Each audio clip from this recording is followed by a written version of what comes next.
Hello Scorpio, this is Victoria from Mindful Bamboo and I'm here with your February tarot forecast. I'm welcoming you from Honolulu, Hawaii. Aloha everyone, and mahalo for being here, for being patient with me this month as I'm navigating through my travel plans and dance competition and everything in between. It's been pretty intense, but I'm catching up with everything now and I'm happy to be doing this reading for you guys.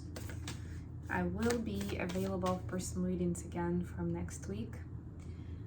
This week is still, I'm gonna be catching up on a few things, including writing about some of my experiences in Hawaii. In the meantime, let's jump straight into the reading. Remember to take in only what resonates for you. If it doesn't feel right, it's probably not yours. If it resonated, if you liked it, like, share, subscribe, comment. If it's not your story, check out readings for your other placements.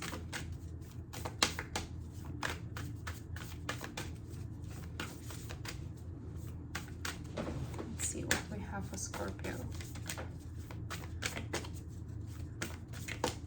After my astronomy lecture in, when was it? In January or in December? In December. I keep associating different constellations with, zodiac signs with certain constellations that were shown. And I actually learned just today while I'm here in Honolulu that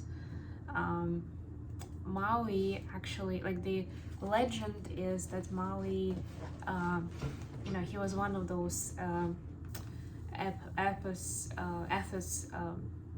heroes. And when there were earthquakes and like a lot of stuff was happening with the land, he managed to lift. He was super strong, and he managed to lift specific islands as opposed to the whole land from under the water. And those were those 8 islands of Hawaii. And also if you watch the cartoon, I think this is the Moana cartoon, so she, like, over there, Maui is one of the main characters, and he had that special hook that helped him in whatever adventures he needed to be part of. And so when those mythological events happened in his own life, he threw the hook into the sky, the legend says, and it became the tail of the Scorpio constellation. How interesting, right? You can look it up what it's called and what it looks like. Although if you've seen the constellation of Scorpio in the sky, you know. Okay, let's see what we have for Scorpio from an oracle deck. Total submersion, number 32, and breakthrough to new dimensions. Wow, so interesting. Diving in and jumping out. Yeah, it's kind of like it has the ebb and flow, and the cards almost like it's obvious that it's not the same fish, I know, although both are whales, but it almost like looks like, the fish dove in here and jumped out of here, right? It's that yin and yang, right? There's the transformation, the in and out that are both important. So total submersion. Don't be afraid to totally immerse yourself in a project, interest, or goal. Give it 100% of your energy, and you may find what your life has been lacking. So basically dive into those projects, whatever is on your mind right now that you're focusing on. Don't feel bad that you'll neglect something else. It's important that you focus on it right now. The other one is breakthrough to new dimensions. A new endeavor is on the horizon. Innovative energy wants to burst forth into your consciousness. So this is more of a warning, I would say, that positive changes are coming in. But if you have any techniques or rituals of your own and how you bring about your creativity, how to create that space in your household, at the workspace, wherever you're spending time, it's important to kind of welcome that energy and be ready for it. Now, let's see with the tarot cards. Let's see what we have. Let's get more information. We have Knight of Pentacles. Keep seeing this card a lot today. Ace of Cups. The Fool.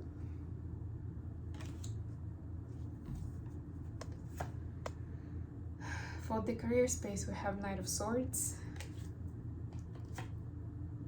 Two of Wands. I swear I have all of the cards. I don't know why they keep repeating themselves. Five of Swords. Oh, this is 5.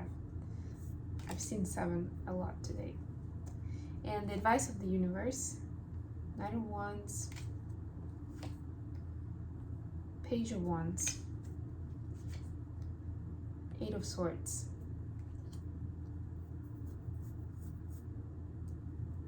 Interesting combinations. Bottom of the deck. Page of Pentacles. You could be going on a trip, or you could be starting something new in your life, like taking on a new project, starting working with a new teammate, new client, right? Like there is that energy of newness in the air.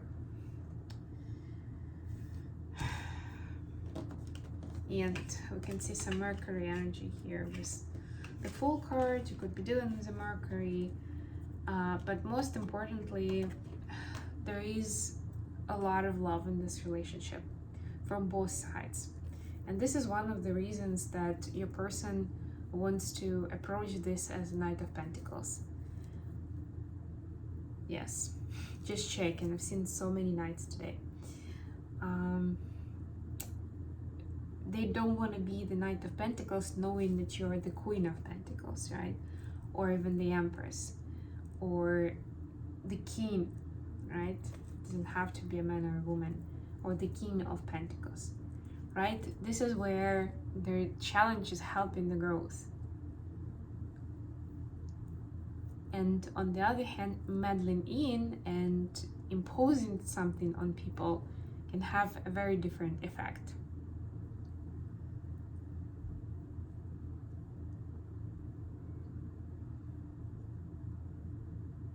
And they don't want to do that to you. That's very sweet. They, you know, like when sometimes if somebody who we care about a lot is asking us about something, we agree to it even if we don't want to do it. It's, yeah, I know it's one of the people-pleasing mechanisms, but it can be pretty subtle.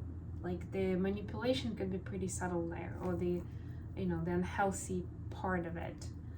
But it's still unhealthy, and it's like, I'm trying to explain this. It's like a person doesn't want you to do that just because they want to, right? They're trying to take it slow so that you both can surrender to like the God's higher plan, to the highest timeline possible for the two of you, right?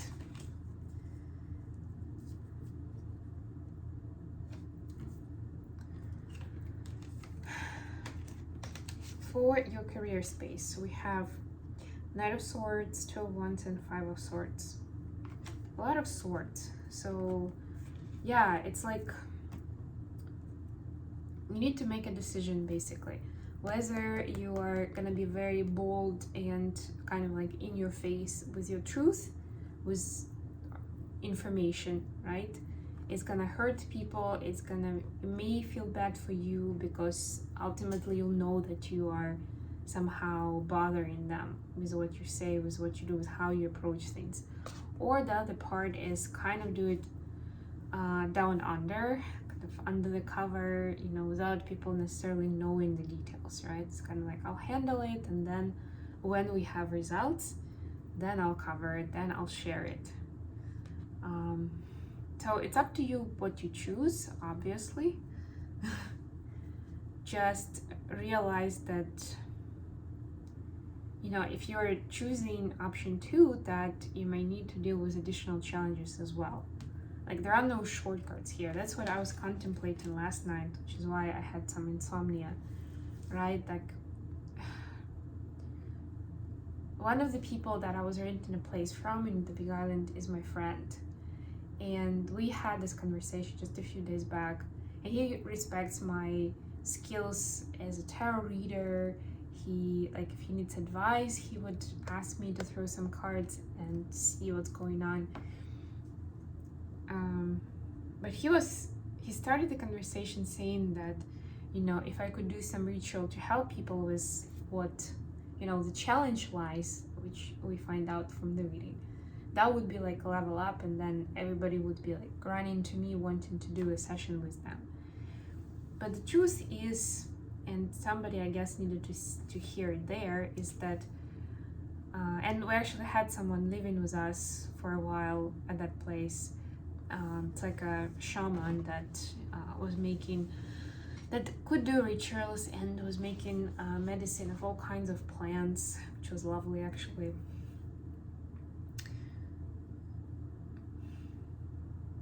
And I almost told him, but then somebody interrupted our conversation and I never got back to it. That there are no quick fixes here, and I'm talking, you know, from my own experience, that if you can do a ritual, that's great. But if your fear monster lives inside of you, guess what? It's gonna be rusting out, like, you know, it's gonna be spreading. Even if somebody did a ritual with you and helped, I don't know, rebalance your chakras, get connected to your body, what else? Cleanse your whatever, right? Like whatever you need help with. Meditate, right? Like it can be something, like the ritual can be something supportive, right? But it cannot be the ultimate cure. And for the ultimate cure, the person needs to get their head around it themselves. I'll come back to this card. It's like the person still needs to do the work, you know, the inner work, because that's the only way that they're gonna realize what is going on, what kind of lessons they're supposed to get out of it, right? You can't make someone drink, right? They say you can lead them towards a place, but they will have to still drink by themselves. It's kind of a similar idea here. And so going into the advice, Knight of Wands, Page of Wands, I keep seeing the Knights, a lot of Knights. Actually, you have the Knights like in a line. So there is that thirst for communication and better alignment, and it's almost like, well, why didn't we talk about it? Or why do you keep being quiet till last moment and then you say something like that, right? Like there is certain even frustration building up with regards to either lack of communication or having a low quality communication. That's interesting actually. Yeah, so the demons are there and you're the one that needs to work with them. The Eight of Swords ultimately means that whatever walls you've built are surrounding you, you've built them yourself. And guess what? It means that you can get yourself out of there. But yes, the tricky part is that you need to start reprogramming your brain to build on that positive energy that, for example, I can help with, right? And then you can build on that. But you need to know how to do it properly. And this card for me is more than anything else is the card of like having that wondrous eye and being in a good sense. Being very active, very proactive in observing what's going on around. So not necessarily acting themselves or yourself, but observing. Yeah, it's a little harder to comment here. It's a little more specific and less specific at the same time. Essentially, what these cards are telling you is that, and this is the fire energy, both of them are the wands, right? That fire is supposed to be driving you. And I feel like the supermoon in Leo on the 5th really set us up for that, right? We have all the planets going direct. They are already direct. which is also more about taking action and going out there, right? Like using all the information you've gathered, all the lessons you've gathered to go for something different but exciting, right? That's the fire energy, the excitement, the drive, right? As long as you have that and you're taking steps towards it, even when you're observing. I mean, look at him, how he's observing. It's like super, super active body language, and maybe he's even, after he's listened to the birds, he's gonna say something, right? It's very, very much a conscious experience, and taking an action should be a conscious experience as well. Okay, finally, let's get some messages for Scorpio from the person. Oops.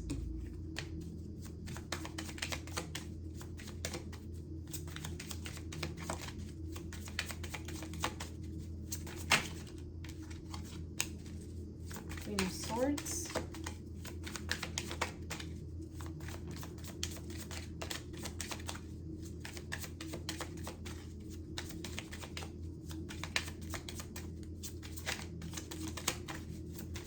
Can you please clarify? Okay. The High Priestess. And the Empress at the bottom of the deck. Yeah, the feminine energy reigns. I was doing a Twinflame reading on that just early in the day, but yeah, basically this is like the your person is recognizing how beautiful femininity and feminine energy is, right, in all its forms, and that it's like new level of understanding what it means, and how this yin yang combination can not just live within one person, but be an essential part of their life, right? We cannot be without one or another energy, masculine and feminine, in us. And that's how we reach our full potential, our beauty, our happiness, really. We need both. And there's a lot more to that, you know, to unpack, but this is a general reading and I don't want to make it too long.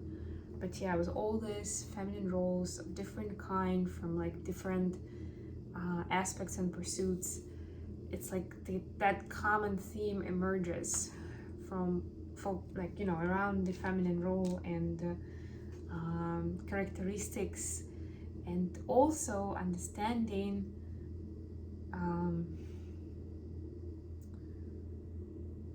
you know, if your person is a woman, that them understanding what kind of woman they, or feminine energy they want to be. If in your relationship you are the feminine, then them understanding what they are expecting from their feminine, right? Because whether we like it or not, there are some expectations, and it doesn't mean that they're gonna run to that person and say, okay, here's the list. Right? But it's good to have acknowledgement of that, because as soon as you understand what your expectations are, and again, they're very subjective, you stop being as judgmental. You stop being frustrated and angry if something doesn't go your way, right? Like, there's so much to it. Okay, I'm gonna leave it here, guys. I definitely need to get some sleep. I love you all, and I'll be back with more readings very, very soon. Aloha!